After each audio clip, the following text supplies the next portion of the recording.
Hi guys, Dennis here from Daddy Bob's RC.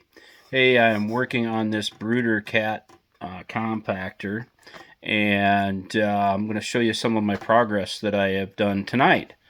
I worked on getting the steering servo installed and get the linkages made, and we'll go from there. Okay, for right now, I've just got it hooked up to a servo tester.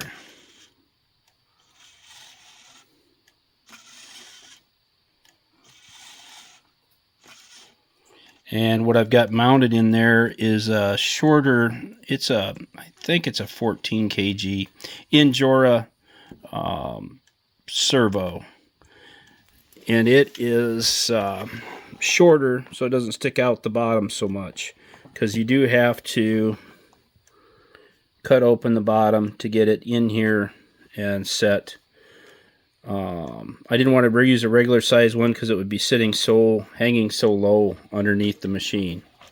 But a guy could use a standard one, but you're going to look at it about a ½ inch lower hang time there. But I made some linkages. This is some 256 threaded rod and 256 heim joints. And then a standard steering arm that I've used the next bolt hole in.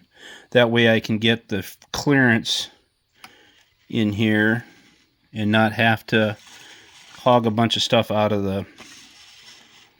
I will have to set the steering stop or endpoints on the radio when I get to it, because it actually throws it further and then puts a bind on stuff, so I'll have to set it, say, at 80% or 90% or whatever. I'll figure out what it is. That way I don't have any, while it's steered one way, it's not sitting there pushing more than it needs to. That's just one way to keep the servos living. I might put a servo slower on it, maybe even to give it more of an articulating, slower movement with than what these standard servos do, and it makes them look more like they're steering.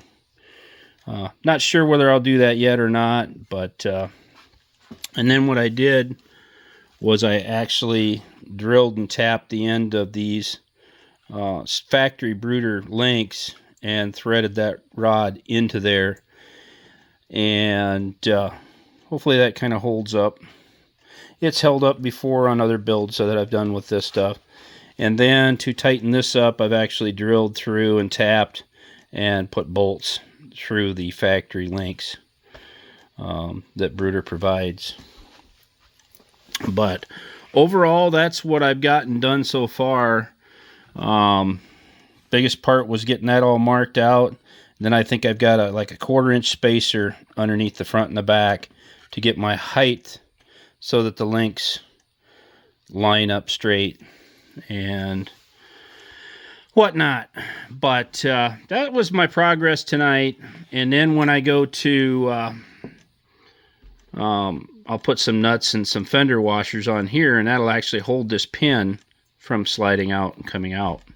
So kind of killed two birds with one stone. That I'll put some larger fender washers on these bolts and some nuts and lock washers, and that'll lock that pin in place. I'm not going to do it yet because I still have to pull this back apart to do some painting, and I had to pull it apart to drill some holes in this part here so that I can get to run my wires through for my, well, this will be my vibration, these wires, and these wires are for my drive motor that's in the hub that I showed on video 2 of this build series.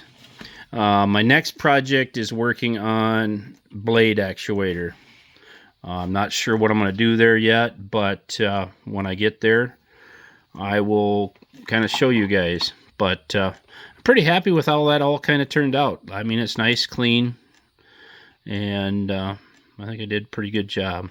So, but yeah, it's slowly coming together.